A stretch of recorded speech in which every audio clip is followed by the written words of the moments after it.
For 8 long years, I lived in a house built on lies. My wife, Emma, and I had been married for over 2 decades, and together we raised our daughter, Lily. To everyone, we were the perfect family, the kind that neighbors envied and relatives praised. But perfection is fragile. When the truth came out, it shattered everything I thought I knew. It started innocently enough. About 6 months before Lily's wedding, I borrowed Emma's old laptop when mine stopped working. As I was cleaning the storage, I found a folder buried deep under random files.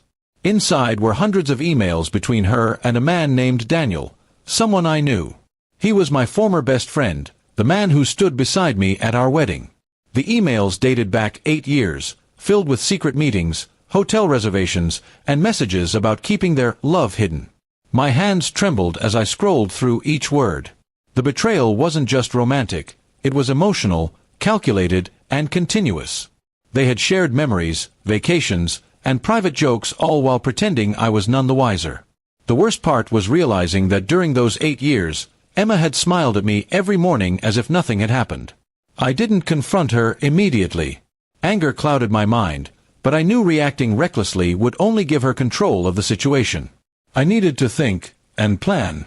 Then it hit me, Lily's wedding was just months away.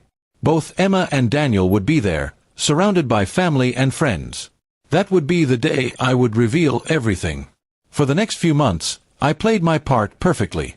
I acted as though nothing had changed. I helped Lily with wedding arrangements, smiled at Emma, and even invited Daniel and his wife to the event. Inside, though, every moment with her felt like poison. I recorded everything, screenshots, photos, emails, all the proof I needed. Revenge wasn't about rage anymore, it was about justice. The wedding day arrived, glowing with laughter, music, and love. Lily looked stunning, radiant with joy. Watching her walk down the aisle was bittersweet for me. She deserved happiness, untouched by her mother's sins. I promised myself I wouldn't let this day ruin her memory, but I also couldn't let a liar stand beside me as though she were innocent. At the reception, after the toasts and dances, I took the microphone. Everyone assumed I was going to give the usual heartfelt father's speech. My voice was calm when I began, thanking guests for coming and congratulating the newlyweds. But then, I shifted. Today is about truth, loyalty, and love, I said, looking directly at Emma. Values that, sadly, not everyone here has honored. A hush fell over the room. Emma's smile froze. Daniel looked uneasy. I continued, for 8 years, my wife and her so-called friend Daniel have shared something behind my back. While pretending to care for our family, they destroyed it piece by piece. I clicked the remote, and a projector came to life, displaying screenshots of their messages. Gasps echoed through the hall.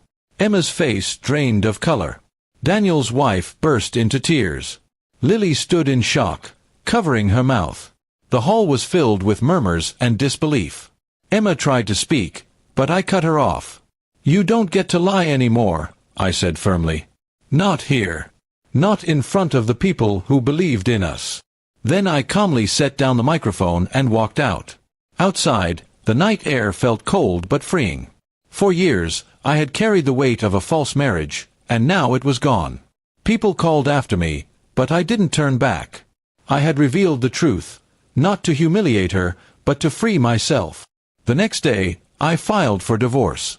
Emma tried to apologize, begged to meet, and even claimed it was a mistake made out of loneliness. I didn't respond.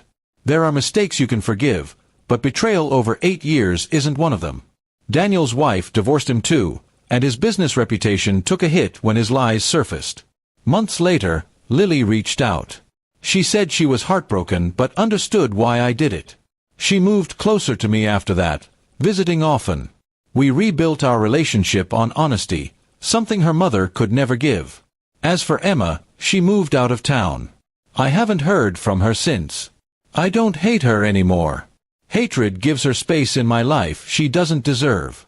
My revenge wasn't in the public humiliation, it was in reclaiming my peace. Now, every morning, I wake up knowing I'm finally free. No more lies, no more pretending. The truth hurt, yes, but it also healed. And in that quiet victory, I found the real meaning of revenge. not destroying the other person, but rebuilding yourself stronger than they ever imagined.